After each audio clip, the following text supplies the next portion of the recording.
Glória a Deus. Vamos pegar nossas Bíblias.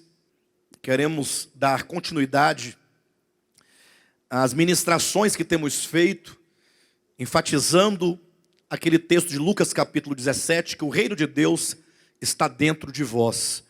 E a ênfase que temos dado a essas ministrações é a ênfase da experiência.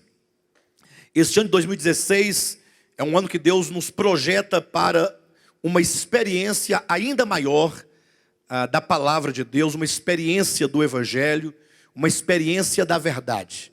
Deus está nos impulsionando para que aquele que ouve a sua palavra e crê na sua palavra e crê no seu Evangelho, essa pessoa possa então ter uma experiência real, no sentido de ter a sua vida mudada, a sua vida alterada. Sabemos nós que nós temos muitos objetivos na nossa vida. Nossa vida ela é muito corrida, humanamente falando.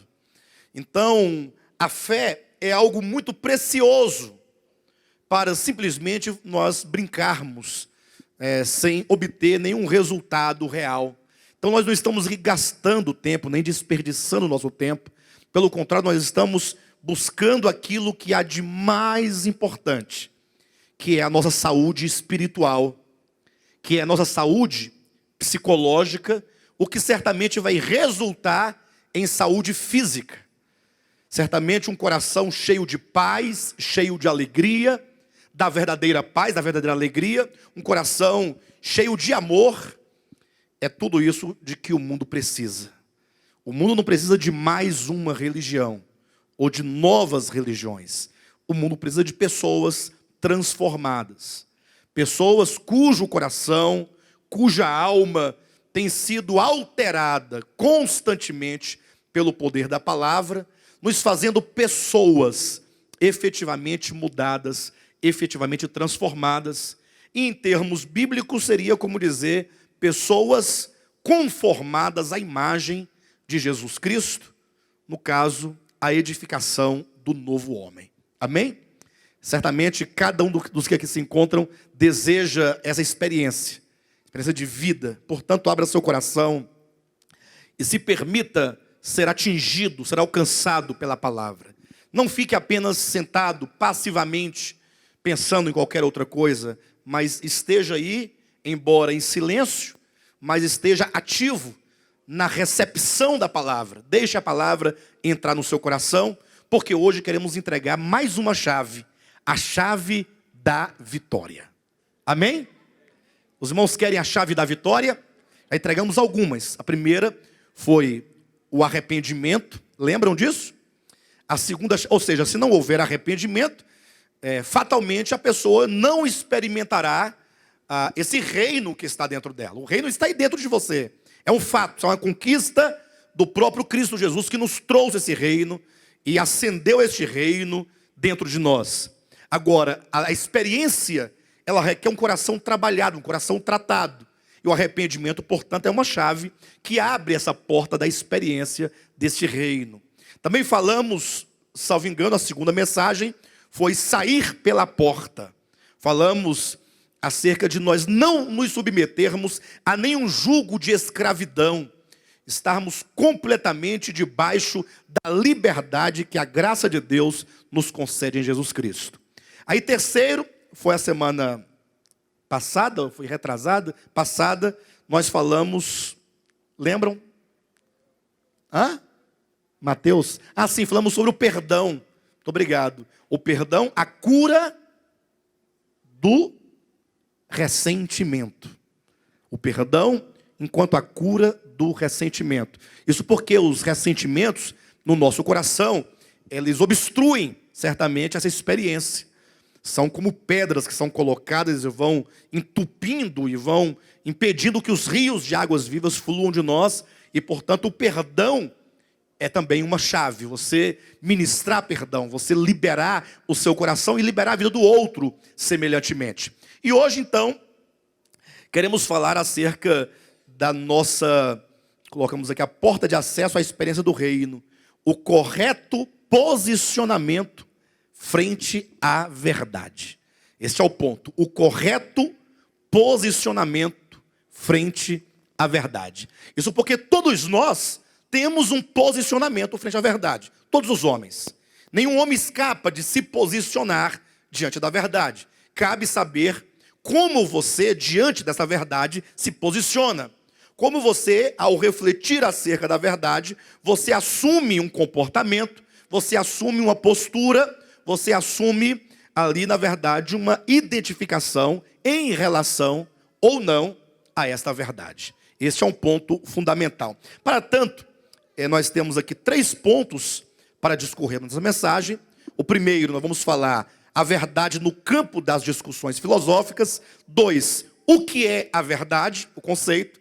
E 3, qual é o seu posicionamento frente à verdade. 3 pontos. Queremos começar o primeiro ponto lendo com a igreja João capítulo 8, versículo 32 e também João capítulo 18, versículo 38.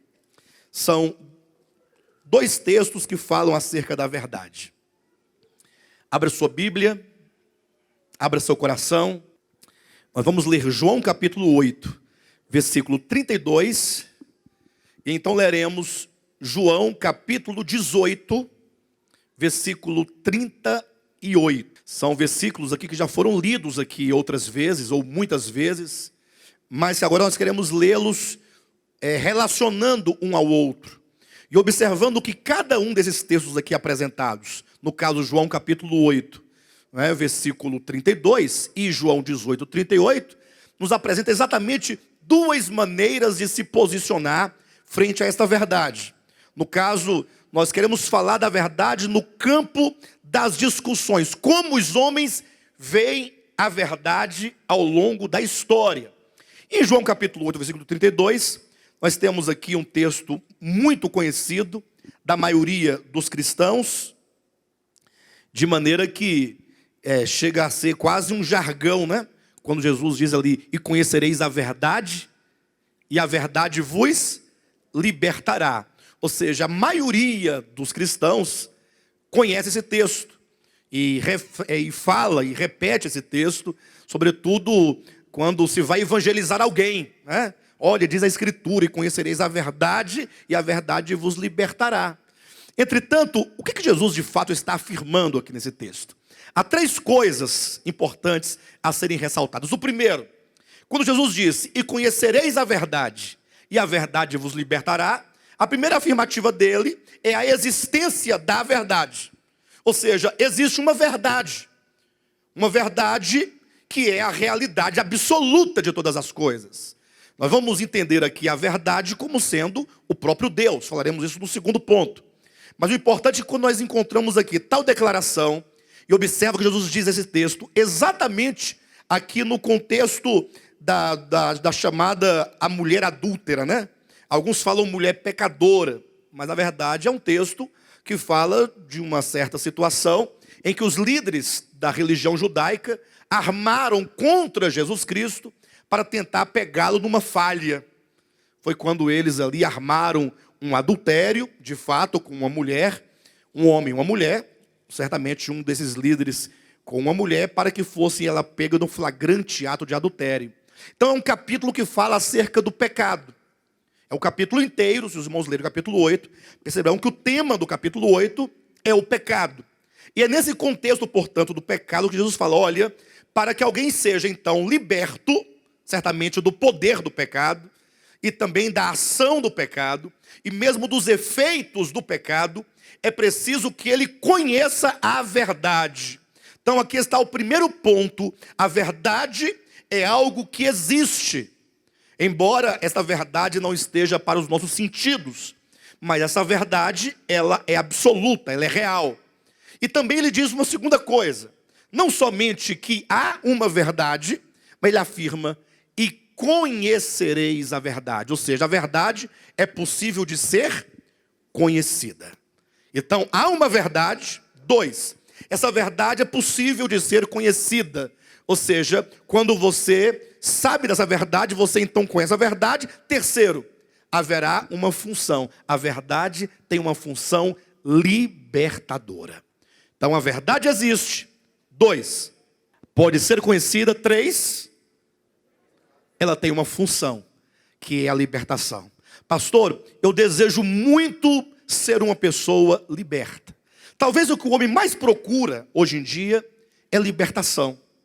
Mesmo os crentes precisam de libertação. E sobretudo os crentes. E essa libertação, portanto, não vem por outro meio, senão pelo conhecimento, pelo discernimento da verdade. Agora, quando chegamos aqui no capítulo 18 do Evangelho de João, deste mesmo livro, nós encontramos aqui uma situação um tanto interessante. Porque, por um lado, se Jesus afirma que a verdade existe, que ela pode ser conhecida e que ela tem uma função libertadora, por outro lado, nós vamos encontrar uma outra maneira de perceber a verdade.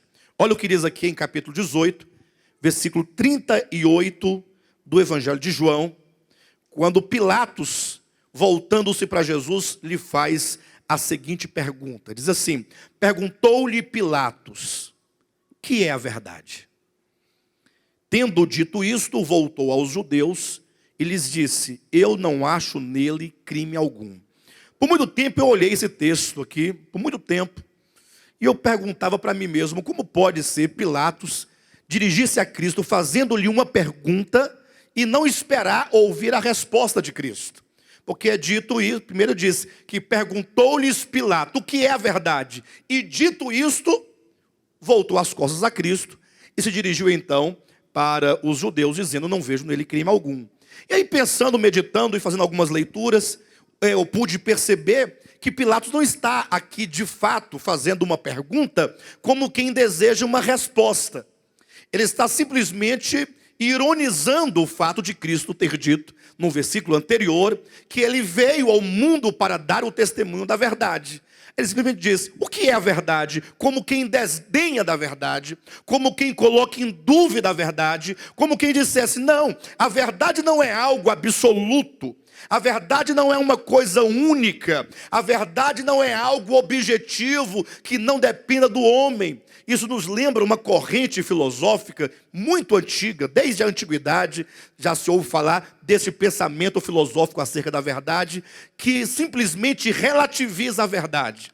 Como se a verdade ela não pudesse ser conhecida pelo homem e nem encontrada pelo homem, porque eles dizem: cada um fabrica ou produz ou inventa a sua própria verdade.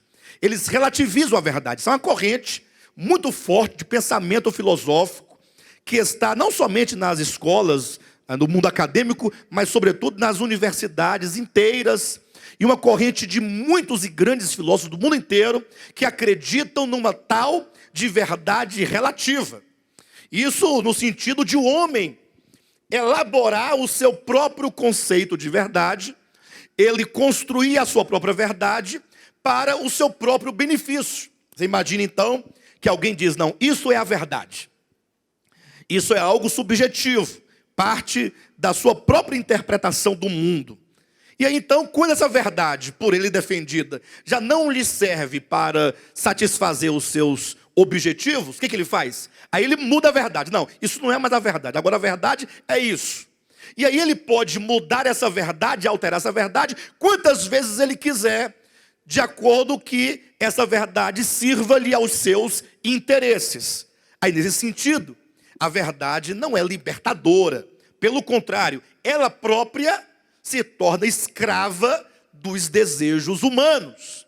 E, portanto, isso não pode ser a verdade. São dois conceitos completamente diferentes. Primeiro, Cristo diz: olha, e você conhecerá a verdade. Enquanto você não conhecer a verdade continuará a ser verdade sempre. Porque a verdade, ela independe do homem. Ao passo que no segundo momento, nós temos aqui agora Pilatos simplesmente dizendo: não, a verdade não é algo que se possa estabelecer definitivamente, mas a verdade ela é relativa. Quando alguém diz: ora, o que é a verdade? Ela está simplesmente dizendo que não há uma verdade única, que não há uma verdade absoluta. E alguém poderia perguntar: pastor, mas qual é a relevância de se estabelecer essa diferença entre essas duas linhas? E aqui está o grande ponto. Porque você deverá se posicionar frente à verdade.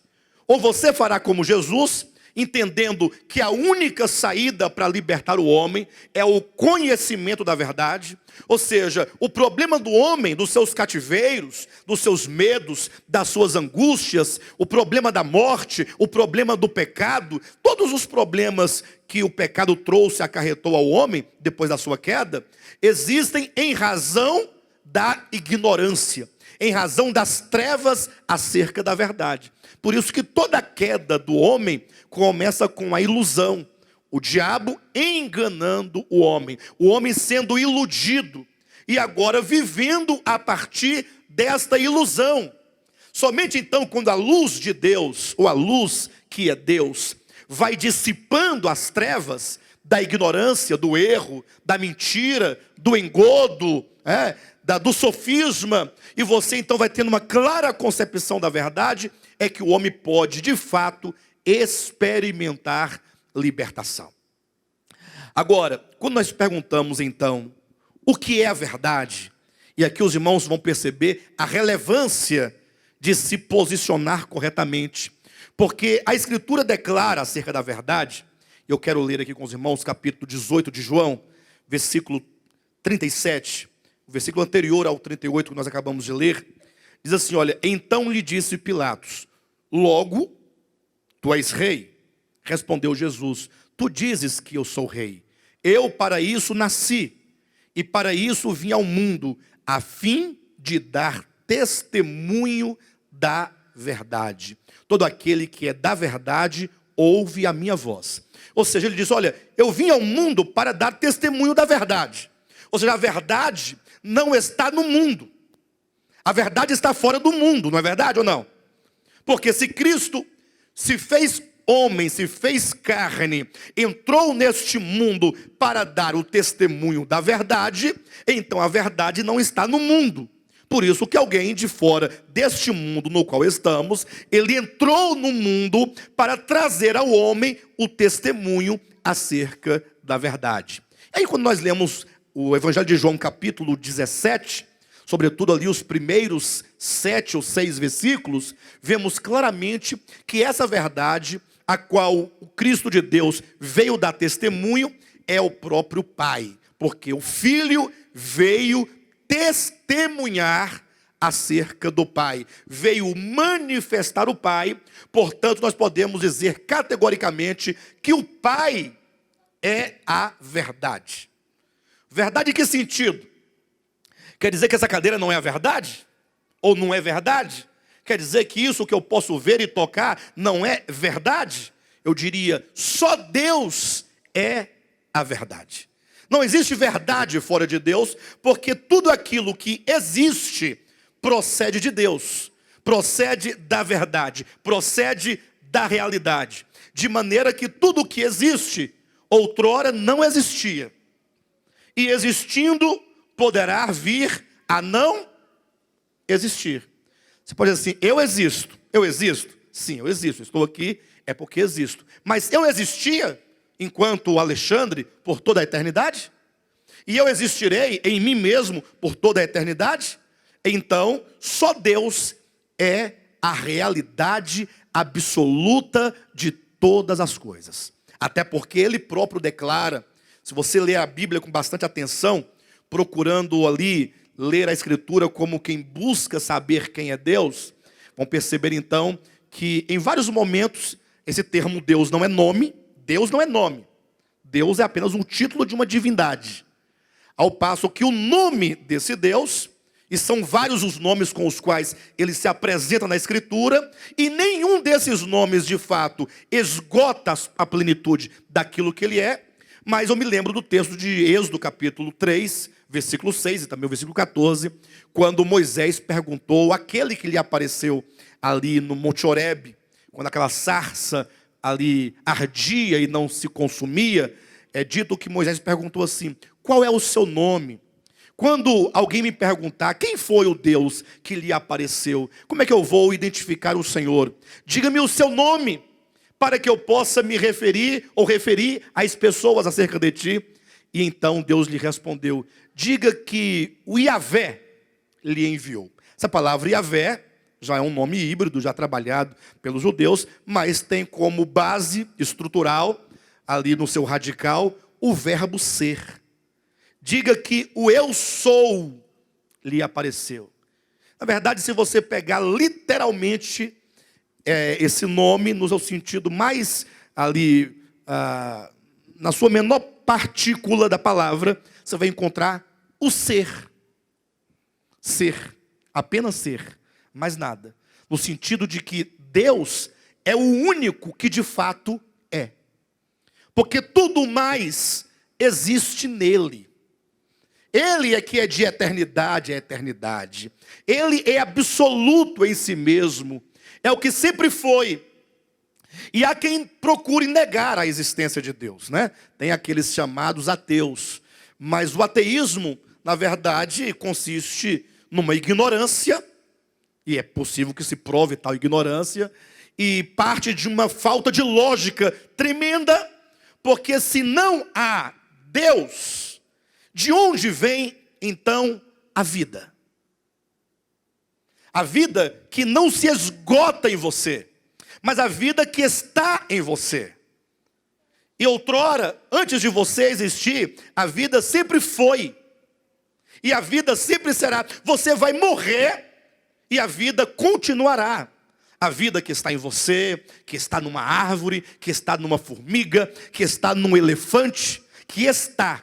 O animal, o vegetal, o homem não é a vida. A vida está aí. Ela passa por você. Só que ela já está antes de você. E ela continuará depois de você. Basta ler João capítulo 1. Os primeiros versículos do capítulo 1 de João, versículo 1, 2, 3 e 4.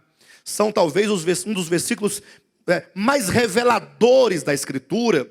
Porque lá João começa dizendo o seguinte, que no princípio, aí quando diz no princípio, certamente é uma referência a Gênesis capítulo 1, versículo 1, ou seja, no princípio de todas as coisas criadas, de todas as coisas que vieram a existir, não incluindo Deus. Por isso ele diz, no princípio, quando tudo foi criado, era o verbo, o Logos. O Logos ele é.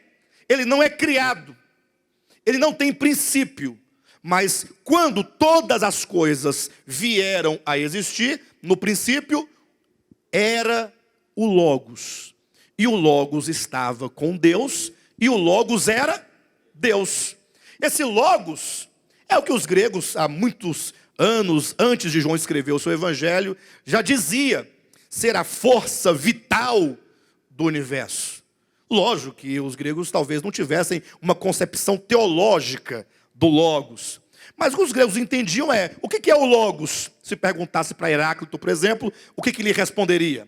Não, Logos é a força criadora, originadora, sustentadora, alimentadora de tudo. É o que Jesus nos evangelhos diz, é o Pai celestial. Pai é o que gera. É o que alimenta, é o que sustenta, é a fonte, é a origem. No princípio era o verbo estava com Deus e o verbo era Deus. Olha a segunda construção que ele faz. Todas as coisas, todas, foram feitas por intermédio dele. E sem ele, nada do que foi feito se fez. Então, todas as coisas criadas. Aí você pode pensar no que você quiser. Se é criado, se existe. Pastor, até o Lucifer? Se ele existe, se ele faz parte das coisas, de todas as coisas criadas, então todas as coisas foram feitas. Todas as criaturas Pastor, mas e a formiga? Também. E a da cabeçona? Também. O cachorro, o cavalo, o macaco. O saci não, porque saci não existe, né? É apenas uma lenda. Mas se existisse também, não tinha problema nenhum. Todas as coisas, você, eu, sua sogra, por incrível que pareça, foram feitas por meio dele. Todas as coisas. E sem ele, nada do que foi feito se fez. Aí se você for uma pessoa contemplativa, que não lê às pressas, que não lê correndo, você começa a ler João, aí você, ao ler o versículo primeiro, você fica logo pensando, né? No princípio era o verbo, ou seja, o verbo não é criado no princípio. O Logos, ele não foi criado, ele era, olha o verbo ser aí. No princípio era o verbo, aí o verbo é Deus. Aí você continua pensando e refletindo que todas as coisas foram feitas por intermédio dele, e sem ele nada do que foi feito se fez. Aí você começa a contemplar a criação, essa biodiversidade, porque a vida se manifesta em milhares de formas, em níveis de consciência diferentes, de todos os seres criados que nós conhecemos aqui na terra. Qual é o ser de maior consciência acerca de si mesmo e acerca do mundo exterior? O homem. Aí você vê que o cachorro, ele também tem consciência do mundo e de si mesmo, ou não tem? Ele não sorri para você, o cachorro? Ou não sorri? Sorri ou não sorri? Não sorri assim, né? Mas ele se alegra, ele tem emoção. Ele gosta de você, ele te conhece, você fala com ele, ele se entristece quando você briga com ele. Até estava pensando essa semana sobre aquele texto, quem não se tornar como uma criança não pode entrar no reino, não tem isso? Não tem esse texto? Estava pensando de uma maneira bem fácil de os irmãos entenderem isso. Aí eu pensei, quem não se tornar como um cachorro. Porque o cachorro, é a mesma coisa, o bichinho não se ofende com nada. Ele se entristece, mas na mesma hora já está ali com você, totalmente dado a você. Mas deixa para outra mensagem. Vamos voltar aqui. Mas ele tem um nível de consciência. O cachorro tem. O gato também tem.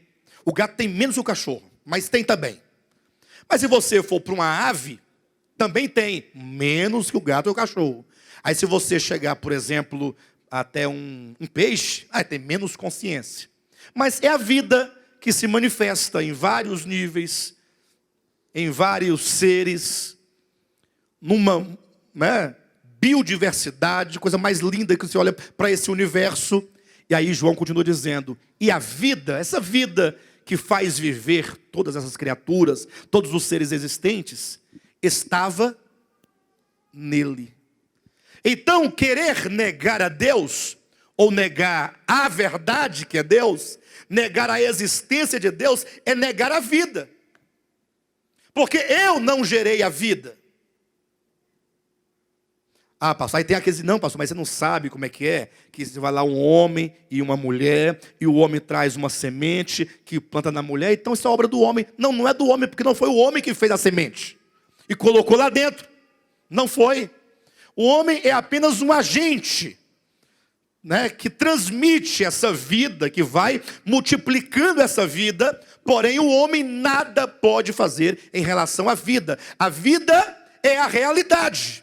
É a verdade, é Deus. Por isso a Bíblia diz, então, que o Filho veio dar testemunho da verdade. Essa verdade é o próprio Pai. Quando nós lemos João, capítulo 14, versículo 6, Jesus disse, eu sou o caminho, eu sou a verdade. Portanto, o Pai é a verdade, e agora o Filho é a verdade. Se você ler 1 João, capítulo 5, deixa eu só verificar aqui exatamente o texto. Capítulo 5, versículo 7. Você vai encontrar o Espírito é a verdade. O Pai é a verdade, o Filho é a verdade, o Espírito é a verdade. Então é muito séria a questão da verdade. Só Deus é a verdade, porque só Ele é absoluto. Deus não precisa de qualquer coisa para ser. Ele apenas é. Em todo o tempo, na eternidade passada, Ele foi. Hoje Ele é, e Ele sempre será o mesmo eternamente. Isso se pode chamar de verdade. Nada mais além disso pode ser a verdade. Porque como é que a verdade, ela pode não ter sido e pode não ser? Não, a verdade, ela é verdade. Ela é consistente, ela é real, ela é absoluta, ela é transcendente. E quando você então conhece essa verdade, você se liberta. Pastor, então como é que eu posso conhecer a Deus? De que maneira? Nós vimos que o Pai é a verdade, o Filho é a verdade, o Espírito é a verdade. Quando você lê João 17, versículo 17, o que diz lá? A tua palavra é a verdade. Aí nós chegamos aqui no momento em que Deus, enquanto o Filho, enquanto a palavra, se revela ao homem. E aqui começa uma história que você tem que atentar bastante para isso. Espero que ninguém se escandalize com isso, mas que você escute bem isso. E se tiver alguma dúvida, procure compreender. Porque disto depende o terceiro ponto que eu vou tratar, é como você se posiciona frente à verdade. E para poder agredir, porque às vezes nós só chamamos a atenção quando você agride, quando você fica com aquelas palavras tão macias, a pessoa nem sabe o que está falando. Mas quando você ofende o ego e ofende a suposta verdade relativa da pessoa, a pessoa se desperta para discutir e debater com você. Direi algo e você abre bem os ouvidos. Eu vou explicar. Não precisa se retirar. Mas eu quero declarar alto e bom som a todo o cristianismo que a Bíblia não é a verdade. Ofendeu? Calma. Direi mais. A Escritura não é a verdade. Está com medo? Eu sabia que essa igreja um dia ia se revelar do demônio. Eu sabia que sempre soube que era do demônio. Agora, eu só precisava de uma palavra desta, para eu gravar e colocar na internet. Vão fazer recorte da minha fala, eu sei que vão. Mas eu não estou preocupado com os recortes, porque o diabo já faz recorte desde o princípio da sua queda. O primeiro editor foi o diabo. Ele edita as palavras, com todo o respeito aos nossos irmãos editores, logicamente. Não me refiro aos irmãos editores, nossa equipe técnica, não é isso. Eu quero dizer, essa artimanha de pegar a fala de alguém e pegar só a frase que lhe interessa para denigrir a imagem de alguém. Quando eu digo que a Bíblia não é a verdade, porque a palavra Bíblia, isso os cristãos, a sua maioria, não sabem, e pouco importa para eles não querem saber de nada, porque o engano é que os mantém cativo e prisioneiro dos homens. Você tem que conhecer as coisas. A palavra Bíblia quer dizer simplesmente conjunto de livros. Então, se eu tenho aqui Gênesis, Êxodo, Levítico, Números, Deuteronômio, Josué, Juízes, Ruth, Samuel, 66 livros, eu tenho uma biblioteca, eu tenho uma Bíblia. Bíblia é o conjunto dos livros. Pastor, mas os livros são sagrados e, portanto, é a verdade. Eu digo não. Sabe por que a Bíblia não é a verdade? Bem, vamos lá. Já daqui a pouco eu direi para os irmãos. A Escritura também não é a verdade. Por que não é? Ora, porque a Escritura é apenas o registro da história bíblica. Ou seja, há uma seleção de histórias, de personagens que foram, pelo Espírito Santo, orientadas a serem coligidas e organizadas para poder conter a verdade de Deus. Para conter a verdade de Deus. Você pode falar, por exemplo, o que você encontra entre Gênesis capítulo 12 a Gênesis capítulo 26. O que você encontra? A história de quem? A história de Abraão. Aí eu pergunto, Abraão é a verdade? É a verdade? E a história de Abraão? Abraão, filho de Terá, morava na Mesopotâmia, em Ur da Caldeia. Era um dos pós-diluvianos que viveu no tempo da grande rebelião da construção da cidade Torre de Babel. Começou a história assim. Aí Deus apareceu, Abraão, idólatra, Seus pais são idólatras, você está no meio da idolatria. Sai daí que eu vou te fazer uma grande nação. Aí começa uma trajetória de fé, de dúvida, de quedas, de erros, de mentira. É a vida de Abraão. Isso é escritura. Escritura registra a história. Isso é a verdade que liberta. Conhecer a história de Abraão é a verdade que liberta. Não pode ser. Porque o próprio Abraão está em processo de libertação. Porque ele próprio está sendo liberto aos poucos dos enganos, da ilusão, da mentira. Além do mais, você pode colocar, por exemplo, a verdade não pode mudar, não pode sofrer alteração. Aí você imagine que a própria Escritura apresenta ali Deus colocando para Abraão a circuncisão. Gênesis capítulo 17. Ordena-se a circuncisão. Há um mandamento. E é isso que nós temos que corrigir. Você olhar para a Escritura e achar que ela é a verdade. Por isso que está todo mundo querendo cumprir a Escritura do ponto de vista dos mandamentos. Por isso que é uma disputa de quem tem os melhores e mais perfeitos e os mais puros mandamentos. Por isso que tem aquela igreja que é criteriosa. Não, nós não podemos deixar de praticar a palavra de Deus. Lavar os pés uns dos outros. Está lá em João capítulo 13. Essa precisão de querer cumprir cabalmente, aí quer lavar o pé do outro, aí quer colocar óleo na cabeça do outro, aí quer que os irmãos cumprimentem uns aos outros com o ósculo santo, fazendo a correção de que a Escritura diz uns aos outros, mas as igrejas que querem praticar isso não fazem uns aos outros, porque a malícia não deixa. Porque o ósculo, sendo santo, poderia ser homem e mulher, naturalmente. Rapaz e moça, jovem e velho, né? Jovem e criança, não tinha problema. O ósculo não é santo. Mas por que se estabelece nesses lugares que só pode beijar o outro se for do mesmo sexo? Homem com homem, mulher com mulher. Qual que é o problema? A Bíblia não diz, saudai uns aos outros com o ósculo santo. Por que esse critério agora de que homem não pode saudar uma mulher com outra? Por causa da maldade, é lógico. Porque a irmã ciumenta não vai permitir o marido dela beijar a mulher do outro. E vai que esse beijo escapa e vai chegando para cá. Né? Vai que de repente começa a nascer alguma coisa dessas beijocas na igreja. Bem, então, aí eu pergunto. Estabelece-se aqui então, voltando ao ponto, a circuncisão. Lá na frente, a própria Escritura diz, a partir de hoje, não tem mais circuncisão, acabou. Não é assim que a Bíblia diz? A Escritura diz? Eu pergunto, aquilo que muda, que se altera, é a verdade? Responde. O sábado foi determinado. Na primeira página lá do livro de Gênesis, está lá capítulo 2, versículos de 1 a 3. O sábado é instituído, depois é colocado nos 10 mandamentos. Chega no Novo Testamento, o sábado perde totalmente o seu significado. Basta que você leia Romanos capítulo 14, quando ali o apóstolo Paulo demonstra que havia uma discussão na igreja, de modo que havia os irmãos que faziam diferença entre dia e dia, ou seja, fazia diferença entre o sábado e o domingo, o sábado e a segunda, o sábado e a terça, o sábado e a quarta, e tinha aqueles outros irmãos que não faziam diferença alguma, que para eles todo dia era dia. Aí como é que o apóstolo Paulo resolve esse problema?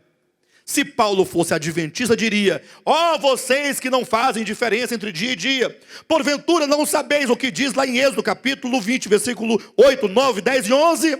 Também não lestes o que está em Gênesis, capítulo 2, versículos de 1 a 3? Se fosse adventista, como ele não é adventista, o que ele fala? Pessoal, é o seguinte, ó, uns fazem diferença entre dia e dia, outros julgam iguais todos os dias. Quem julga igual todos os dias, iguais, para Deus o faz. Quem separa, para Deus separa. O problema aqui é a paz. Não vamos discutir esses méritos, porque o sábado não tem nenhuma importância enquanto um dia da semana. Ora, mas não houve no passado para o povo hebreu? Houve, mas era apenas um símbolo de um descanso real, de um descanso verdadeiro. Razão porque nas discussões acerca do sábado, Jesus, num certo momento, disse, olha, vinde a mim todos vós os que estáis cansados e sobrecarregados, e eu vos aliviarei e achareis descanso, achareis o sábado para as vossas almas. Simples, simples, simples. Ah, pastor, então o sábado mudou? Mudou. Aí os adventistas usam um álibi muito forte para convencer o outro de que o sábado deve permanecer. Eles vão usar Malaquias 3:6, quando Deus fala assim: eu, o Senhor, não mudo. Aí ele está vendo? Se ele não muda, ele mudaria o dia do sábado? Não, mas você não está entendendo. Eu, o Senhor, eu não mudo, eu sou a verdade. A Escritura não é a verdade, contém elementos transitórios que falam indiretamente acerca da verdade. Então, Bíblia é conjunto de livros, Escritura, na verdade, é uma coleção de histórias coligidas pelo Espírito Santo para falar de maneira indireta acerca da verdade. Nesse caso, a Escritura é transitória. A Escritura, ela é transitória porque quando você lê a Escritura, ela diz uma coisa e depois ela diz o que ela disse. Pastor, você quer dizer que a Bíblia diz? Ah, não diz. Então você nunca leu a Bíblia então, não? É a Escritura? Ela diz para você guardar o sábado, diz que não precisa mais. Hã? Fala para você circuncidar, agora diz que a circuncisão não serve para nada. Para nada. Gálatas capítulo 6 está lá. A circuncisão não serve para coisa nenhuma. Olha, mas servia tanto no tempo de Abraão. Moisés ia morrendo porque não circuncidou seu filho. Tudo certo, pastor Josué? Não, você não lembra da história de Moisés? Quem lembra, para me ajudar? Moisés não ia morrendo porque não circuncidou seu filho? E Zípora foi lá e falou assim: você está louco, Moisés? O que acontece? E agora, de repente, um ia morrendo porque não circuncidou. Agora a circuncisão não serve para nada. Então a Escritura é transitória? Ela muda? Responde. Ela altera? Quer ver um significado, uma alteração, não de ordem semântica, mas de ordem espiritual profunda? Quando Deus disse lá para Abraão, em Gênesis 12, olha Abraão, eu abençoarei a ti e toda a tua descendência. A eles eu darei essa terra e tal, e tal, e tal. Aí vem o apóstolo Paulo lá na frente e diz, não, quando diz aos seus descendentes, não se refere aos muitos descendentes, mas a um só que é Cristo.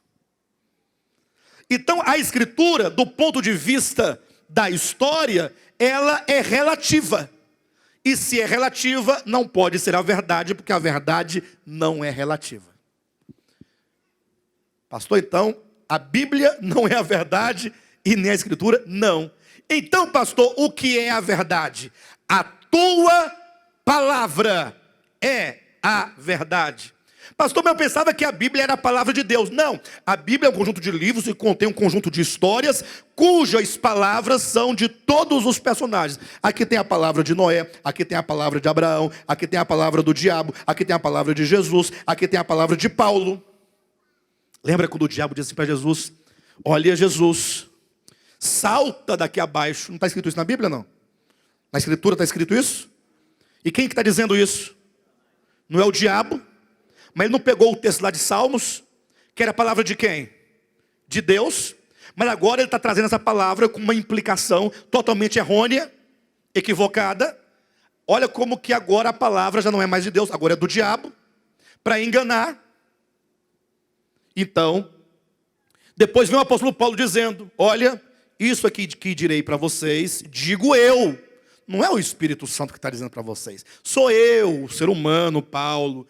Isso porque baseado nas minhas experiências, na minha cosmovisão, nas revelações. Eu não recebi nada de Deus, mas eu pressuponho pelo meu espírito que seja isto. Mas ele é claro, não é Deus, sou eu. Então, nesse sentido, nós temos que entender que a Bíblia contém a Escritura, que contém a palavra de Deus. O que é a palavra de Deus? Abra sua Bíblia em Apocalipse, capítulo 19, versículo 13. A partir do 11 nós temos uma descrição simbólico-profética de Cristo na sua segunda vinda. E olha o que é dito acerca dele no versículo 13. Está vestido com um manto tinto de sangue. E o seu nome se chama, como é que é o nome dele? O Verbo de Deus. Que se lê, ou se deveria ser traduzido literalmente, e o seu nome se chama a Palavra de Deus. A Palavra de Deus é uma pessoa, não é uma história. O Logos eterno, o Cristo de Deus, o Filho de Deus, é a Palavra de Deus. Por isso que a Palavra de Deus é a verdade, porque é o próprio Filho. Aí quando você lê lá no livro de Hebreus, capítulo 4, versículos 12 e 13, e lá vai descrever claramente o que é essa palavra, porque é dito que a Palavra de Deus é viva. Você crê que a Palavra de Deus é viva? Mas se você entender que a Palavra de Deus é a Bíblia, enquanto conjunto de livros, eu pergunto, isso aqui é vivo? A Palavra de Deus é viva e é eficaz, e é mais penetrante que qualquer espada de 2 gumes. Ela é viva, porque não é papel, porque não é tinta, porque não é letra, porque não é registro de arquivo de história. Não, é viva. E tem mais, não somente é viva, mas ela é eficaz. Porque a palavra de Deus, enquanto uma pessoa, ela tem um propósito. E aquilo para o qual ela foi designada, ela é eficaz. E ela é mais penetrante que qualquer espada de 2 gumes, e que penetra o homem ao ponto de dividir juntas e medulas, alma e espírito, e é apta para discernir os pensamentos e os propósitos do coração. Querem ver uma coisa? Cada um de nós aqui temos um pensamento, certo? E os nossos pensamentos, que são muitos, eles têm uma origem que muitas vezes no nosso ser consciente nós não identificamos. Agora você imagine que a palavra de Deus, ela é viva, ela é eficaz, ela é penetrante e ela é apta. Para quê? Para discernir. A palavra de Deus, ela discerne os pensamentos. E não somente os pensamentos, mas os propósitos do coração. Eu pergunto, isso aqui faz tudo isso? Enquanto livro, enquanto folha, enquanto tinta, letra, enquanto histórias. Agora veja, a palavra de Deus é viva e eficaz, e é mais cortante ou penetrante que qualquer espada de 2 gumes, e que penetra até o ponto de dividir alma e espírito, juntas medulas, e é apta para discernir os pensamentos e propósitos do coração. Versículo 14 ou 13. E não há criatura que não seja manifesta na sua presença. Não há criatura que não seja manifesta na sua presença, é na presença da palavra de Deus. Então tá bom. Traga alguém aqui na minha frente, eu vou colocar a pessoa perante a Bíblia. Essa pessoa perante a Bíblia, ela vai ser exposta. E não há criatura que não seja manifesta na sua presença, na presença da palavra de Deus. Aí diz que todos nós, diante da palavra de Deus, estamos nus, estamos descobertos. Aí o texto diz, perante aquele, agora a palavra de Deus, que no 13 se tornou sua, agora se tornou dele. Na presença dele, todos nós compareceremos. E não há criatura que não seja manifesta na sua presença, de sorte que todos nós estamos nus diante daquele a quem havemos de prestar contas. Portanto, a palavra de Deus, o sua, o dele, é o mesmo aquele a quem devemos prestar contas. Quem é esse? É Jesus. Por isso está dito em Apocalipse 19:13 que o seu nome é a palavra de Deus. Você precisa diferenciar Bíblia, Escritura de palavra de Deus. A Bíblia é um conjunto de livros que trazem como um trilho as histórias coligidas pelo Espírito Santo, e sobre esse trilho percorre sem nenhuma alteração, sem nenhuma mudança, sem nenhuma relatividade, a verdade de Deus, que é Cristo, que é a palavra de Deus. A palavra de Deus, a tua palavra é a verdade. A verdade é não somente Deus, enquanto Pai, Filho e Espírito Santo, mas a verdade é a revelação deste Deus. E você então tem que atentar para esta revelação. Nós gastamos muito tempo da nossa vida preocupados com as coisas da história, querendo trazer da antiguidade costumes para a nossa vida. E nos esquecemos de olhar para o fio de prata, nos esquecemos de olhar para a revelação, deixamos de olhar para a verdade que liberta o homem. Portanto, a Escritura contém a palavra de Deus, que é essa revelação de quem Deus é. Qual é a obra de Deus? Por que Ele criou o homem? O que Ele requer de você? Se eu perguntasse para você, você é um homem? Você dirá, sim, eu sou um homem. E se eu perguntar, e você busca a Deus? Sim, eu busco a Deus, sou um servo de Deus, sou um filho de Deus, creio do Evangelho. E se eu te perguntar, e o que você acha que Deus espera de você? Qual é a sua resposta? O que você acha que Deus espera de você? Porque se você é criatura de Deus, se você é filho de Deus, se você é servo de Deus, o que Deus quer de você? Que você faça o quê? Bem, eu acho que Deus quer de mim que eu seja uma boa pessoa. Ele quer que eu seja uma boa pessoa. Sim, Ele quer que você seja uma boa pessoa, é verdade. Seria até ilógico achar que Deus não queira isso. Mas, e aí, você é uma boa pessoa? Você é uma boa pessoa? Ah, pastor, eu sou uma boa pessoa. Ah, se eu não for bom, quem é bom? Além de mim. Mas você observou que você é bom para os bons? E aí é onde nós vamos tocar num ponto nevrálgico.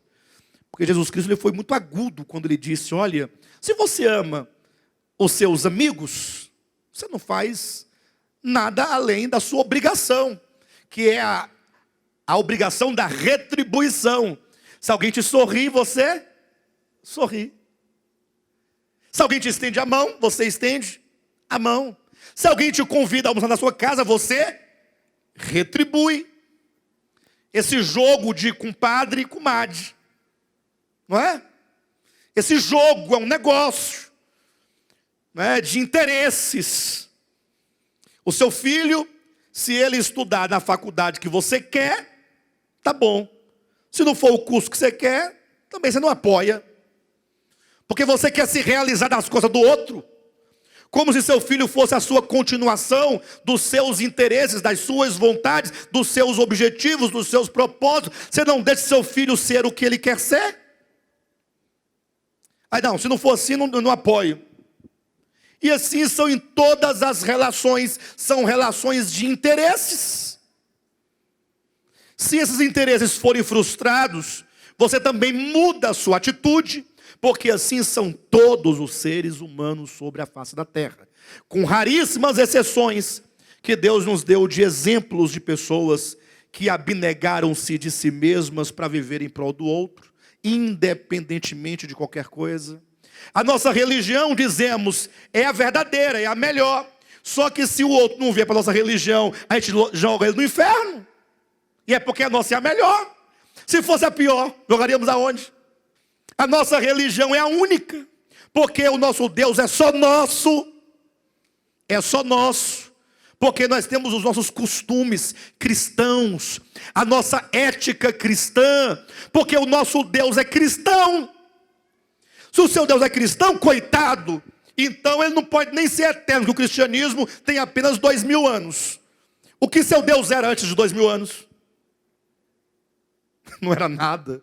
Era ateu? Teu Deus era ateu? Ou teu Deus vive mudando de religião? Ora é judeu, ora é cristão. O que ele será amanhã? Muçulmano? Cada religião constrói o seu Deus, porque é fruto da ambição e do egoísmo humano.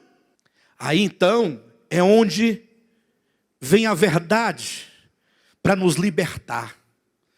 No dia que você olhar para um ser humano, independentemente da cultura dele, independentemente da religião dele, independentemente do comportamento dele, da ética, se ele tem, se não tem, se é boa, se não é boa, e você conseguir ver ali na frente um ser humano tanto quanto você, se não melhor do que você ainda precisa de ser liberto pela verdade.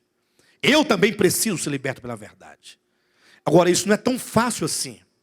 Mas se você começar a olhar a verdade, falar, não, eu preciso me posicionar frente à verdade, para que eu possa conhecer de fato a vontade de Deus para a minha vida, e começar a proceder, aí você entra num processo de mudança. O que Deus espera de você? Ah, já sei, Deus espera, alguns dizem assim, olha, o que Deus quer de mim? Ele quer que eu não coma carne de porco. Ele não quer que eu coma pimenta. Ele não quer que eu coloque vinagre no alface. Ele não quer que eu coma peixe de couro. Não pode comer pato. Não pode tomar café nem beber Coca-Cola. Meu Deus do céu, logo Coca-Cola. Se fosse Fanta, né? Mas Coca-Cola. Olha que tipo de Deus se constrói.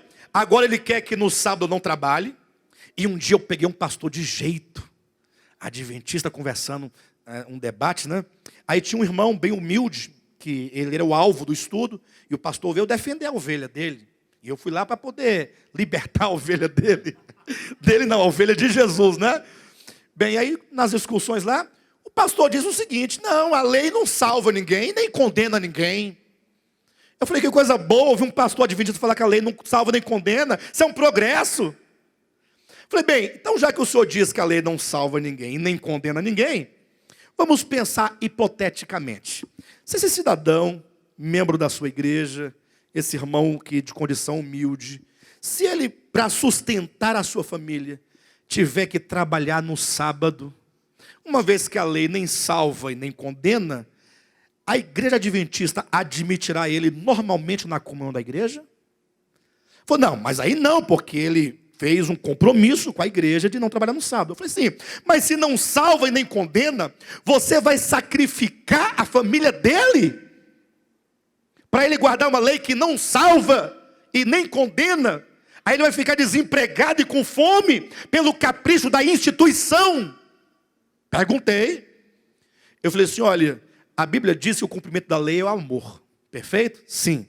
Então, só se justificaria você obrigá-lo a não trabalhar no sábado e a perder o emprego, se a igreja tão caridosamente, tão amavelmente, tão bondosa, porque o cumprimento da lei é o amor. Falei, meu irmão, não trabalhe no sábado não, se você perder o emprego, a igreja vai te dar o seu salário por quanto tempo você ficar desempregado. Coisa linda, não é lindo? Aí eu falei, aí justifica. Porque ama. Então você não vai trabalhar, mas fica tranquilo. Você ficar desempregado 1 ano, 2 anos, 3 anos, não tem problema. A igreja vai dar o seu salário. Que coisa bonita. Aí eu falei, pastor, isso vai acontecer? Os irmãos entendem? Mas é o Deus que os homens criam. E aí diz que isso é a verdade. Essas coisas são a verdade. Um Deus que fala que você não pode usar uma calça comprida. A mulher não pode usar calça comprida, tem que usar saia. Acredita nisso? Que não pode cortar o cabelo, colocar um bob, usar um perfume, se depilar, usar um batom, me dá uma melhorada. Uma melhorada. Possível, gente? Ajuda aí. Ei, Jailson, dá uma ajuda aí, não é possível, pessoal. Mas Deus não deixa. Aí se você fizer tudo isso direitinho, bem direitinho, sem vacilar, aí eu levo você para o céu. Eu pergunto, o que Deus quer de você? Pastor, não sobrou nada. Bem, não sobrou sim. Quer que eu jejue, suba ao monte de madrugada para orar. Aí quando eu sei que você fica com fome, eu sou Deus, o ser eterno, vocês não vão comer hoje. Vai ficar só olhando para a comida com vontade, mas não vai comer. Que Deus caprichoso é esse? Deus besta é esse? Pastor, não blasfema? Não, o eterno não é isso. Isso é um Deus besta que o homem besta criou. Que acha que Deus quer que você fique com fome para lhe agradar. Se o próprio Jesus disse, quando orardes, diga assim ao Pai, Pai, o pão nosso de cada dia dá-nos hoje. Então tem o pão nosso de cada dia. Todo dia você vai comer, nem quando você vai jejuar. Pastor, mas a Bíblia fala do jejum. Lógico que ela fala do jejum. Mas do jejum a Bíblia fala de duas maneiras. Tem o jejum da lei, que é o próprio jejum que Deus condenou a vida toda. Leia depois em casa Isaías 58, e você saberá como é que Deus fala acerca do jejum da lei. Deus não gosta de hipocrisia, Deus não gosta de mentira, Deus não gosta de falsidade. Ficar jejuando com aquela carinha de piedade, não lava o rosto, não penteia o cabelo, para dizer para o outro que está jejuando, isso aí é pecado. Então qual que é o jejum? O jejum, ele é primeiramente espontâneo, pessoal, individual. É a manifestação de uma alma tão debilitada diante de alguma circunstância que não fica com fome para tentar convencer a Deus. Não é greve de fome, mas é alguém que não encontra prazer no alimento, senão em Deus. É uma alma desesperada, com tamanha sede de Deus, que pode ser comparada àquela corça lá de Salmo 42 ou 63, que diz que como a corça anseia pelas águas, nos desertos, que ela vai tentando sentir o cheiro, procurando, não tem água, e ela não para de andar e de procurar, até encontrar um ribeiro. Aí sim, é uma alma voluntária. Ninguém manda, ninguém obriga, Deus não está pedindo, é a pessoa que fala, não só de pão viverá o homem, a minha alma tem sede de Deus, minha alma tem fome de Deus. Aí é algo do coração, aí Deus se agrada. Não é algo forjado, não é algo marcado, não tem calendário. Mas de repente o homem pensa que o que Deus requer dele é jejum. E o pior, eles vão jejuar e dizem que voltam cheio de Deus, né? Cheio do poder. Aí vai para os montes de madrugada orar, fica lá orando. Aí pega pneumonia, fica rouco, aquela confusão toda de madrugada, descendo, cai dos barrancos. Cai nos barrancos, a pessoa está de noite, não está vendo nada. Fora os profetas estupradores que estão lá. Eu conheci uma pancada no Monte do Pessu, não foi só um. Estou mentindo? Os profetas mentirosos que estão lá, brigando para ver quem vai pegar o próximo cliente que vai entrar de carro. O outro que nem dono da chácara é, mas fica na porteira cobrando entrada, pedágio. Dá de tudo. A pergunta é, o que Deus requer de você? O que Deus quer então? Bem, a princípio, Ele não quer nada. Porque você não tem nada para dar para Ele. É o começo de tudo. Nada. Não, nada. Para de tudo. Para de orar, pare de jejuar, pare de qualquer coisa. E apenas volte o seu coração para Ele. Ele tem muito a te falar. Ele quer se revelar. Ele quer se mostrar para você. Ele quer te iluminar o entendimento. Para que a partir daí, então, Ele possa entrar na casa. E Ele possa começar a organizar essa casa que está bagunçada. E tem muita tralha aí dentro que Ele tem que tirar. É uma casa que foi abandonada há muito tempo. Está cheia de aranha, de barata, de percevejo, lacraia e demônios morando aí dentro. Por isso que a sua vida é uma desgraça, como você está vendo aí que está sendo. Tristeza, angústia, inimizade na família, mentira, fofoca, contenda. Já começou o ano brigando, xingando, revoltado. Nada presta, nada funciona. Ele quer entrar aí dentro. Ele quer ligar uma luz. Quer começar a limpar as coisas, tirar do lugar, organizar. Deus, Ele quer transformar. A única obra a ser feita em nós é dele. A obra é de Deus. Por isso, e aí veja quem quiser ver, que o cristianismo se apresenta como sendo a solução do mundo, mas não tem solução nem para si mesmo. Por isso que a confusão está como está. Olha para os crentes e você vai ver. Olha para você ver a situação daqueles que andam com a Bíblia debaixo do braço. Observa. Observa como é que está acontecendo dentro da casa. Sobretudo aqueles que se dizem os pastores. Como é que eles estão vivendo. Olha para os irmãos perceberem que não há solução, não há salvação nesse cristianismo. Por quê? Ora, porque eles não estão na verdade. Eu não me refiro às pessoas, tá? Mas o sistema chamado cristianismo não apresenta a verdade. A verdade é Deus. Ele é a verdade. E Ele quer se trabalhar dentro de você. Agora, você vai... Qual é a sua postura diante da verdade? E aqui é que é o detalhe. Diante de Deus, que é a verdade, da palavra que é Deus revelado no Filho, e que chega a nós por meio da Escritura, como é que você se posiciona frente a esta verdade hoje anunciada? E aqui tem uma série de implicações que eu quero trazer aos irmãos. Eu pensando nessa palavra ontem, eu buscava algumas coisas de ordem prática, para que possa estabelecer o seu posicionamento. Bem, para você ter experiências do reino, você agora tem que observar como você se posiciona frente a esta verdade anunciada. Você pode estar com raiva de mim agora, porque eu disse que a Bíblia não é a verdade. E que a Escritura não é a verdade. Então você vai sair daqui triste, falando mal de mim, com raiva do ministério, talvez nem volte mais aqui. E aí, esse é o seu posicionamento. Porque talvez você sequer quis pesquisar para saber.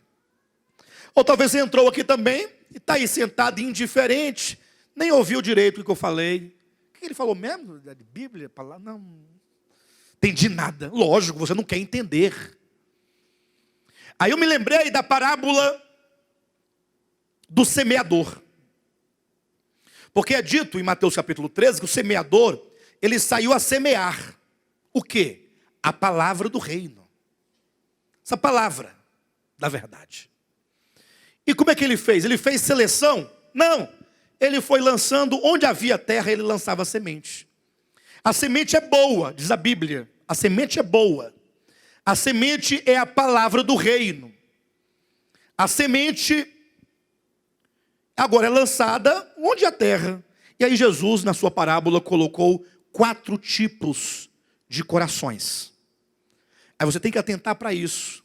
Porque embora a parábola do semeador seja uma parábola já para nós um tanto velha, no sentido de que já falamos acerca dela dezenas de vezes, mas talvez você ainda precisa ouvi-la, porque você talvez nunca tenha atentado para o que Jesus quis dizer naquela parábola. Ou seja, a palavra de Deus chega a todos os corações, como chega hoje ao seu coração. Mas dos 4 tipos de corações, 3 eram inadequados. São 3 corações que não permitem que a palavra produza fruto. O que é produzir fruto? Produzir resultado. Ah, pastor, engraçado, eu ouço a palavra, mas eu não vejo resultado na minha vida. Engraçado, a palavra é semeada, mas não dá fruto. Então tem um problema. Pastor, será que o problema está na semente, na palavra? Bem, se você estiver recebendo a palavra de Deus, não está na palavra de Deus. Mas talvez o problema seja a palavra que você esteja recebendo, que não seja a palavra de Deus. É lógico. Qualquer palavra que não for a palavra de Deus é em si mesma infrutífera. Porque a palavra dos homens não pode produzir fruto para Deus.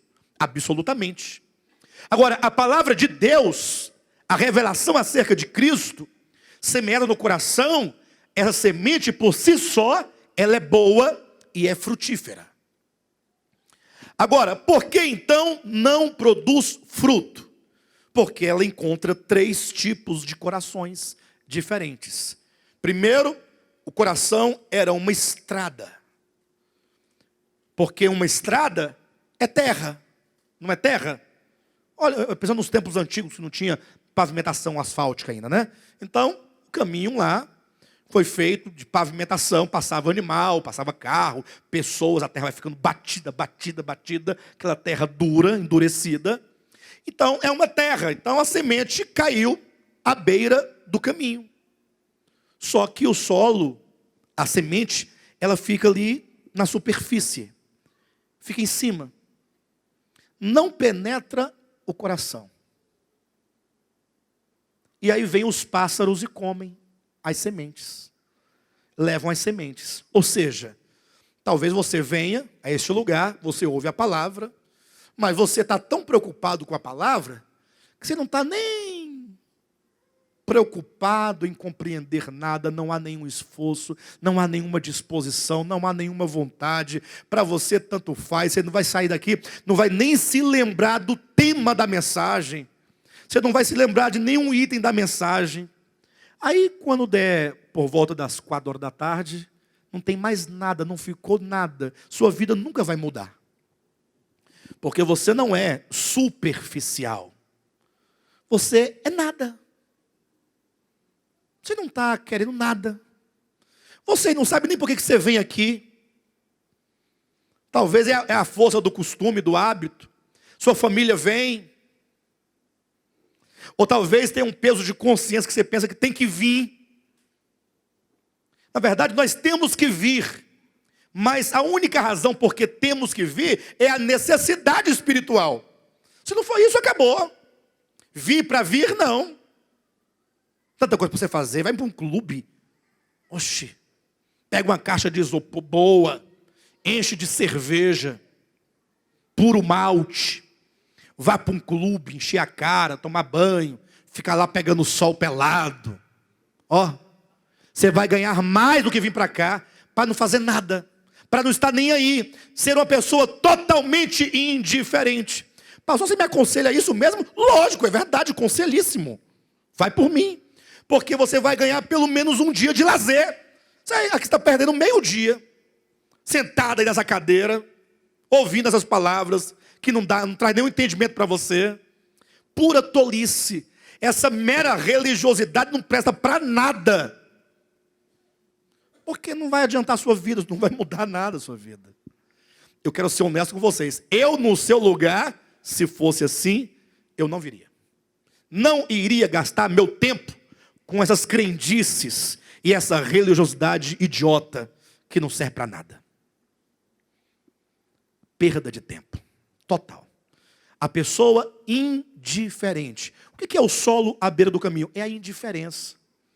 Cai lá, fica por lá mesmo, ninguém ajunta.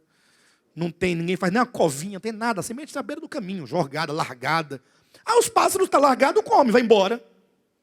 Ou seja, o maligno não deixa a palavra ficar sequer na superfície do seu coração. Fica nada. Entra semana, entra ano, sai ano, não dá nada. Pastor, mas você falou para ir para o clube encher a cara de cerveja, nem gosto de cerveja, então enche a cara de refrigerante. Ah, também não gosto. Vai jogar videogame. Ah, não gosto. Vai ver filme. Não gosto. Vai lavar uma roupa. Vai fazer qualquer coisa que tenha algum mínimo resultado na sua vida. Mas perder tempo com religiosidade, isso é bobagem. Bem, mas Jesus fala também de um outro coração. Um outro coração que a semente chegou a cair. E ela chegou, inclusive, a germinar. A semente é tão boa que ela germinou. O problema é que quando a plantinha tentou lançar raízes profundas, ela não pôde, porque a terra era rasa. A terra era rasa. Jesus, ao explicar essa parábola, ele diz que isso trata-se de uma pessoa, isso se trata de uma pessoa, que quando ouve a palavra, ela logo fica alegre. E fica tão alegre que começa a gritar no meio do povo: ah, glória a Deus, a palavra revelada, de volta a palavra e tal, aquela animação toda. Mas isso aí é puro fogo de palha. É uma pessoa que toma todas as coisas na sua emoção. Mera emoção. Com a mesma força com que você grita porque chegou, você silencia porque saiu. Por quê? Porque você é daquelas pessoas que não aprendeu ainda a buscar a vida interior do coração. Um dia você se emocionou com os cânticos, coisa mais linda, que hinos belos, maravilhosos, falam a alma. No outro dia os hinos já não são mais tão bons assim. Porque você é uma pessoa no âmbito apenas da emoção.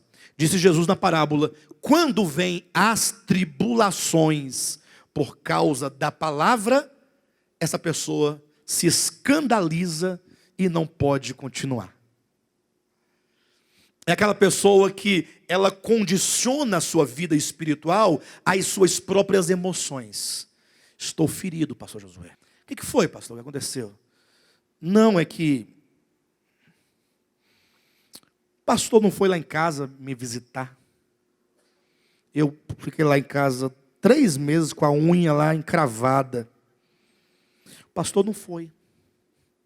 Olha como essa pessoa vive no âmbito da emoção. Ela está determinando a vida espiritual dela, o seu destino.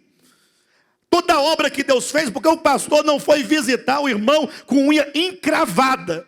O pior é quando a unha encravada não era nem dele, do entristecido. Eu estou triste porque meu pastor não foi visitar a minha sogra que estava com unha encravada. Pastor, mas não é unha encravada, é coisa mais séria. Morreu. Ué, morreu, acabou, meu irmão. Morreu, só resta o túmulo, a terra fria, para comer a carne, os nervos, os músculos e ossos. Acabou tudo. O que tinha de ser feito já foi feito. Nada mais. Ah, mas é por isso que eu não gosto dessa igreja. Você precisa aprender a pensar a palavra. A palavra de Deus é o que há de mais sério. É a sua vida. Não defina a sua vida espiritual a partir das suas emoções. A emoção, ela é boa, desde que controlada pela razão. Nenhum sentimento, nenhuma emoção também não é bom, aquela coisa seca. Mas deve estar sempre no controle, na rédea da emoção. Segurando, dando direção para cá, para o outro lado. É um coração superficial. Essa pessoa, ela até que quer, ela quer muito, só que ela não tem profundidade interior. E há um outro coração, que também impede que a palavra prospere e frutifique, é aquele coração que está cheio de espinhos. Aí nasce, vai lançando as raízes, vai crescendo a plantinha, mas quando está querendo dar fruto, os espinhos vão crescendo em volta e sufoca. E Jesus disse que esse coração é aquele coração que é fascinado pela riqueza. É um coração desesperado pelo dinheiro. Ele ganha 500, quer ganhar 1.000, ganha 1.000, quer 2.000, ganha 2.000, quer ganhar 4.000, quer 4.000, quer 8.000. E nunca dá. Nunca vai dar, nunca. É um poço sem fundo, é um saco furado. Porque ama desesperadamente as riquezas. E aí, porque ama desesperadamente as riquezas, o que essa pessoa vai fazer? Ela vai entregar toda a sua vida a buscar riquezas. Ainda que não seja muito, mas ela não vai ter tempo para a família, não vai ter tempo para Deus, não vai ter tempo para nada, porque a sua vida toda está sufocada pelos espinhos, pelo desejo desenfreado do dinheiro. O problema não é o dinheiro, é esse desenfreamento, esse desespero, essa ganância, é o amor ao dinheiro que é a raiz de todos os males. E aí dos 4 solos tem o último, que é o quarto. Jesus diz que é uma terra boa. O que é a terra boa? Para você entender o que é a terra boa, basta você olhar para os 3 primeiros solos e você inverter. Se o primeiro solo é indiferente, a terra boa, ela tem interesse. A terra boa não é que você é bom. Ah, eu sou bom, o fulano é ruim. Não, é que você fala assim, não, eu preciso compreender isso aí. Ó. Hoje eu não compreendo essa palavra, mas eu preciso compreendê-la. Eu preciso. Chega em casa, eu vou ruminar essa palavra, eu vou ouvir de novo, 1 vez, 2 vezes, até eu entender, porque eu preciso de Deus na minha vida. É um coração que tem o interesse. Segundo, é um coração que procura desobstruir o seu coração de todo impedimento emocional, para falar, eu vou servir a Deus é pela verdade, não pelos relacionamentos. Porque pelos relacionamentos você pode ter profunda dificuldade. É você começar a cultivar agora um coração profundo, de tomar a palavra, compreender a verdade e interiorizá-la, para que ela agora faça parte de você. E você, em terceiro lugar, tratar com o problema das riquezas. Eu não vou nisso porque eu logo penso que é o rico, né? Tratar com o problema de um coração que ama as riquezas ou que ama o dinheiro. É tratar com isso. Lembrando que o mais importante, acima de qualquer coisa, é o reino de Deus e a sua justiça. Falando acerca de comer, beber, vestir, que o dinheiro não serve, não é para isso ou não é? Para que serve o dinheiro? É para comer, beber, vestir, alimentar, morar? Jesus disse, olha, os gentios é que andam preocupados com essas coisas. É eles que colocam essas coisas em primeiro plano e se esquecem que o nosso Pai Celestial cuida de nós. Ou seja, isso não nos leva a uma vida de preguiça, mas a uma vida de confiança. Ou seja, eu devo trabalhar, mas eu devo saber sempre que o meu sustento provém de Deus, e por isso eu não vou sacrificar o reino de Deus e a sua justiça em razão, ou melhor, sacrificar o reino da sua justiça em função das coisas materiais. Não serei como Caim, que entregou toda a sua vida para o labor. Não serei certamente como aquele homem perverso, aquele homem que tem um coração enganoso, lá de Jeremias 17, que põe a sua confiança em si mesmo, que faz do seu braço, da sua carne mortal, o seu braço, a sua força. Mas é aquele que fala, não, o homem bendito, abençoado é aquele que confia no Senhor. Bem, então você vê que as 3 características negativas se transformam em positivas. Por isso Jesus falou, a boa terra, atenção, é aquele que ouviu a palavra e compreendeu. Olha, se houve compreensão, houve o quê? Iluminação. As trevas da ignorância se dissiparam. Então quando você compreende, meu Deus do céu, não acredito que a coisa é tão simples. Aí você então agora vai ter os frutos dessa palavra. 30, 60, 100 por 1 grão. Esse fruto é o gozo da libertação. É o gozo de se você agora amanhecer o dia, acordar e você saber sorrir. Porque você não está mais com medo da morte.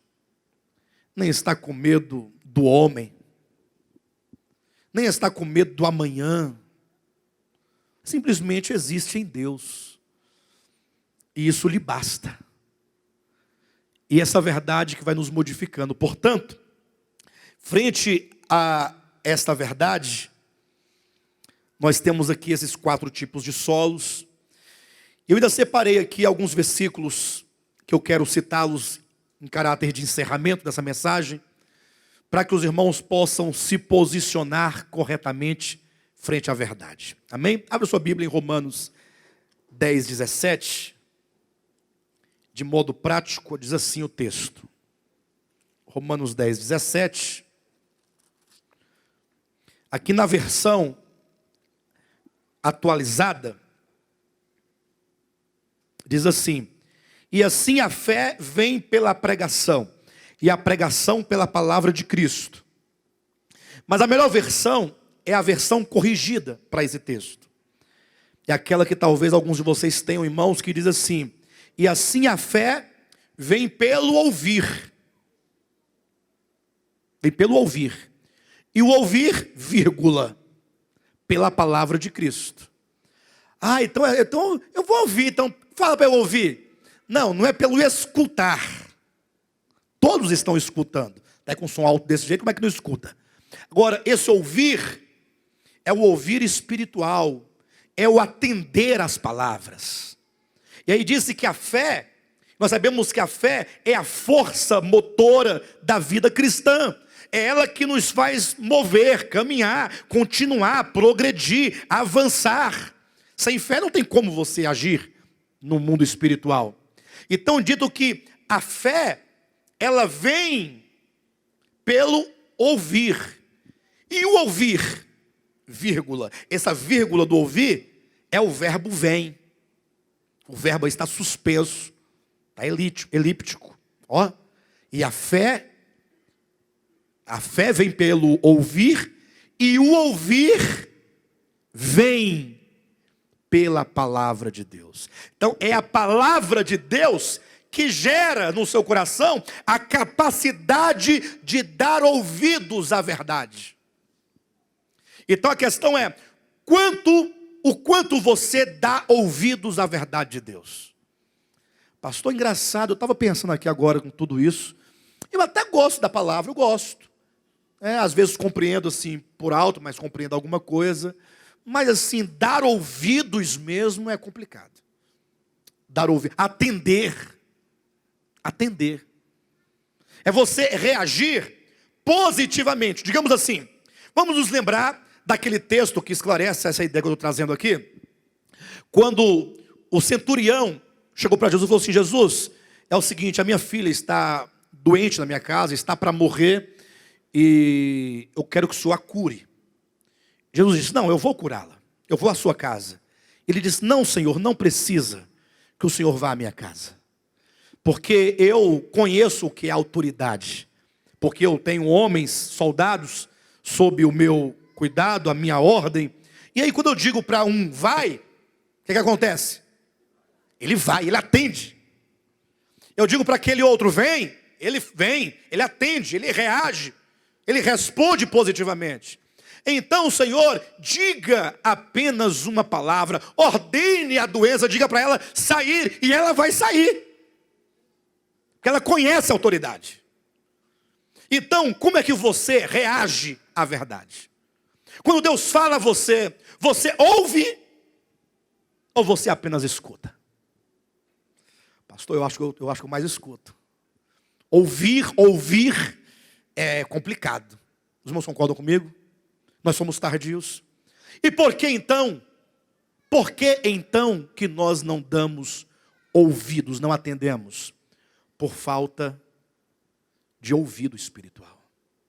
A fé vem, ela não é gerada no seu coração. Ou melhor, o seu coração não gera fé. O seu coração, o meu coração, ele só gera incredulidade, mais nada. O coração do homem é enganoso. Ele é desesperadamente corrupto. A fé é um dom de Deus. Então a fé, ela vem pelo ouvir.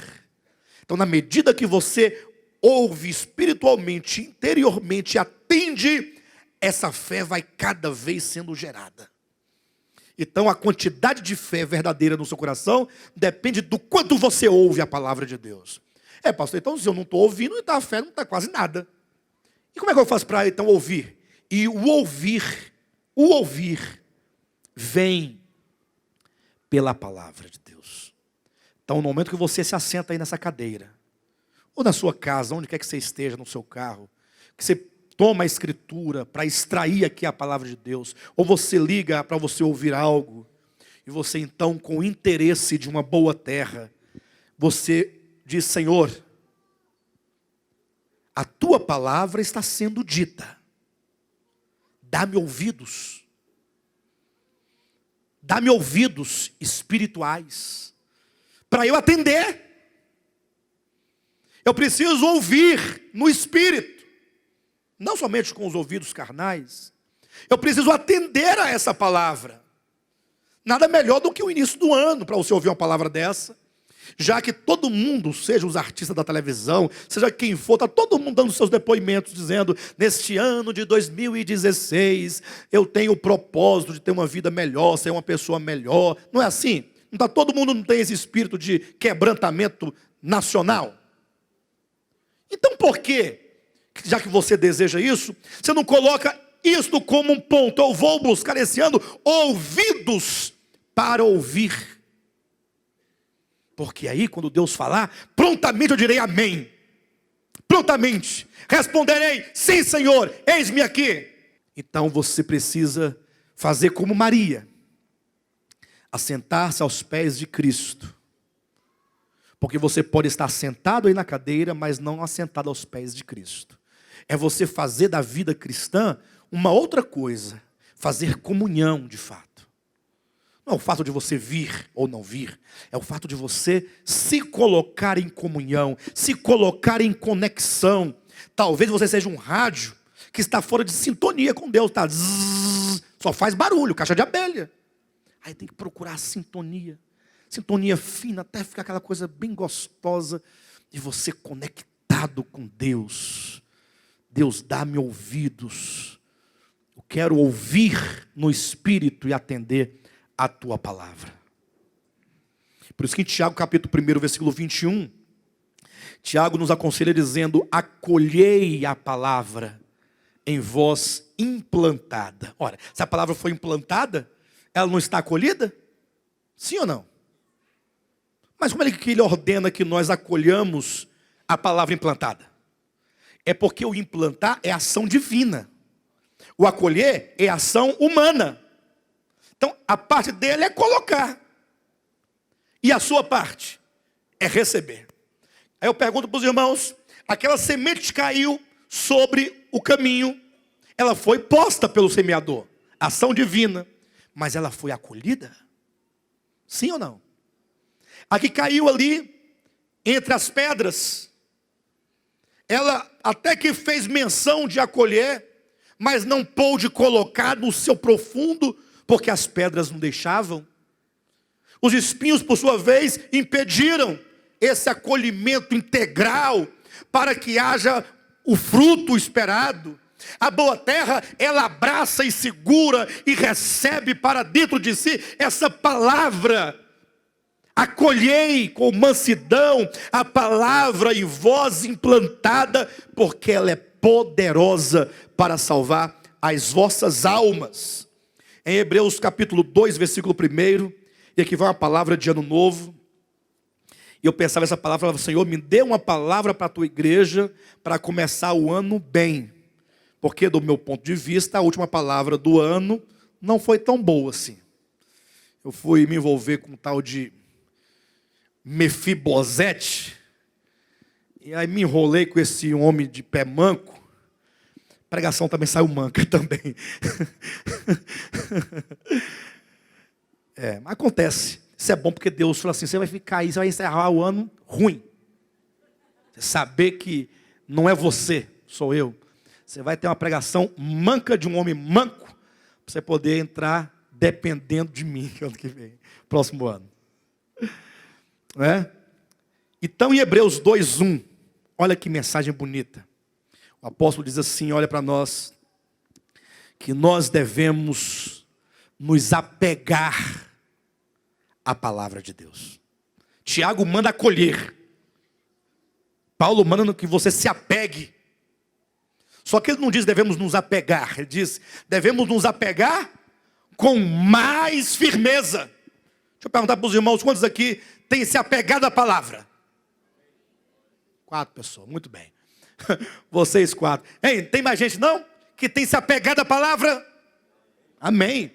Agora a palavra de Deus é para nós esse ano: devemos nós nos apegar com mais firmeza. Se você estava firme, você tem que ficar mais firme ainda. Porque essa palavra é verdadeira, é a palavra revelada, é a palavra da graça, é a palavra da verdade. Se apegue com mais força, com mais determinação. Esse ano eu quero ouvir a palavra de Deus. Não quero apenas escutar. Eu quero acolher essa palavra no meu interior. Quero fazê-la frutificar. E para nós encerrarmos, então, abra sua Bíblia e com esse texto nós estamos chegando ao fim. Hebreus capítulo 12, versículo 25 em diante. Quero extrair aqui os princípios dessa palavra que diz assim: tende cuidado, não recuseis ao que fala. Interessante que ele coloca no tempo presente, né? Aquele que fala.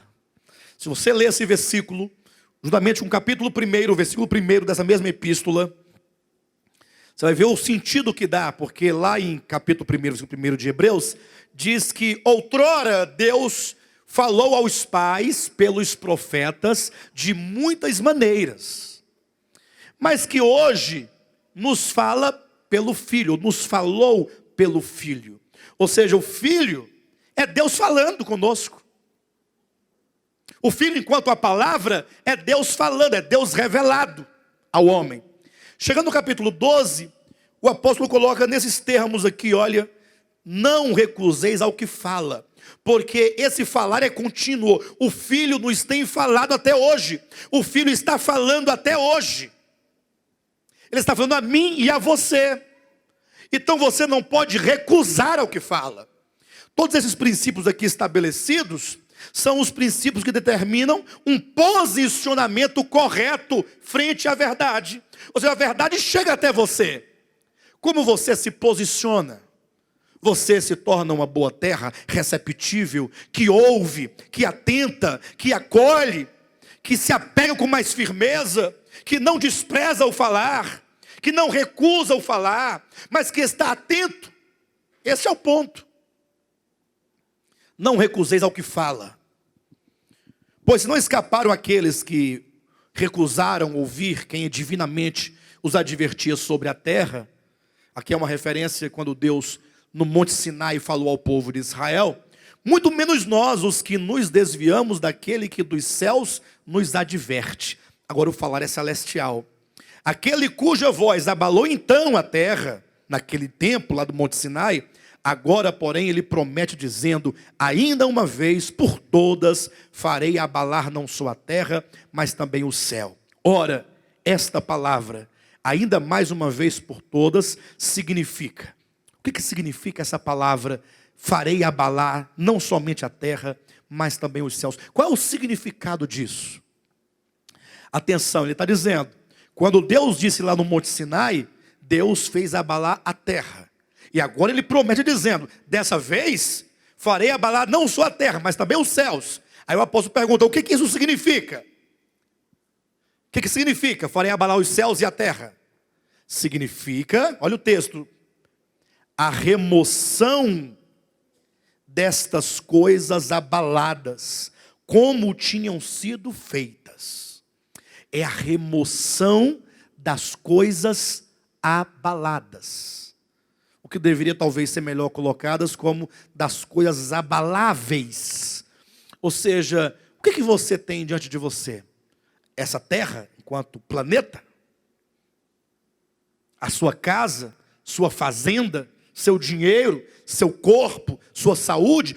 Tudo isso aqui na terra, quando foram criadas, ou quando foi criado inicialmente, foi criado com uma natureza temporal. São coisas abaláveis, como tinham sido feitas. Deus, quando fez a criação original, Ele fez para passar, porque a intenção de Deus, o olhar de Deus, o coração de Deus está na nova criação, não na antiga.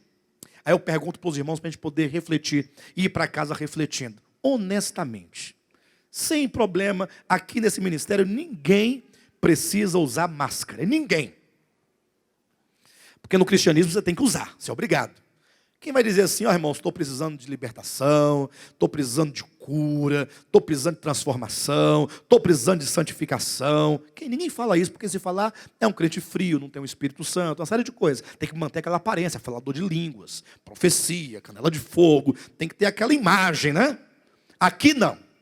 Aqui todo mundo pode ficar no seu leito, tá? Que o médico vai passar o remédio certinho para você. Aí deitadinho, tem a enfermeira de Deus, o enfermeiro de Deus, tem o médico de Deus. Você é um doente. Coloque isso na sua cabeça. E eu também sou outro doente. Todos nós somos doentes. Jesus veio para os doentes. Não precisa fingir que está bom, não. Ah, eu quero alta. Não, você vai ficar muito tempo aqui ainda. Calma. Não tem alta ainda, não. Tá bom? Honestamente, diga para mim. Se a Bíblia diz que as coisas abaladas ou abaláveis serão removidas, fazendo uma referência a essa primeira criação, diz assim, olha, significa a remoção dessas coisas abaladas, como tinham sido feitas, para que as coisas que não são abaladas permaneçam. Então, vai permanecer e prevalecer apenas as coisas que não são abaladas, que não se abalam, coisas eternas. Diante disso eu pergunto, você vive, perfeito, está aqui na terra. Para você poder viver, você tem que dar atenção a algumas coisas. Você não pode fazer tudo, não é isso? Você tem que dispor de forças e de energias para algumas coisas. Eu pergunto, os seus maiores esforços são investidos nas coisas abaladas ou abaláveis, ou nas coisas inabaláveis? É isso que nós temos que pensar. Os nossos maiores esforços. Pastor, eu sei, mas é porque eu tenho que lutar por essas coisas abaláveis, porque é a vida aqui na terra. É, meu irmão, mas você vai morrer de hoje para amanhã, ou de amanhã para depois, ou de depois para frente. Não adianta, a sua correria não vai dar nada. Você corre, corre, corre, corre, e depois no final... Tem umas pessoas que parecem viver bem, viver muito. Estava olhando essa semana na televisão, a Ana Maria Braga, né? Numa festa lá do Amaury Júnior. Ela apareceu lá, parecia uma ave branca. Ela está parecendo uma ave, não está não? Já viram? Uma ave assim. A bichinha está toda assim, empinada, assim, travada, de tanta coisa, remédio, produto, formol, para manter tudo durinho, tudo esticado. Mas está cadavérica, daqui a meia hora ela vai cair dentro de uma cova. Não vai não? Quando eu falo meia hora, eu quero dizer que ela já está no lucro. Já está, é lógico, é. A pessoa tem uma época de vida que está normal. Chega um momento que entrou para o lucro. Daqui para frente, qualquer dia é graça de Deus, é misericórdia de Deus. Todo dia é misericórdia de Deus. Mas pela noção que nós temos da vida humana, aí tanta coisa, tanto dinheiro, tanta fama. E aí? Vai para quem isso depois tudo? Para nada. Tem uns que vão bem cedo. Tem uns que vão jovem. Ou seja, essa vida passa. Se você não for hoje, você vai amanhã. Se não for amanhã, você vai depois de amanhã. Todo mundo vai. A grande questão não é quanto tempo você vive aqui. É como você lida com as coisas abaláveis e as coisas inabaláveis. A questão é como você lida com isso. Só isso. Se você morrer agora, fazendo das coisas inabaláveis as coisas mais importantes, você vai morrer bem. Porque morrer é entrar para a vida. Agora, se você não lidar bem com as coisas inabaláveis, pelo contrário, você viver em função das inabaláveis, você pode morrer com 200 anos, vai morrer mal. E aí? Então, são esses os pontos que eu queria trazer para os irmãos assumirem uma posição correta frente à verdade. Todos esses pontos. Se você não anotou, depois vai para a internet, você ouça a mensagem novamente, e aí você vai poder relembrar cada ponto, e cada dia, lembrando, tomar uma decisão. A cada dia, uma nova conversão. Amém?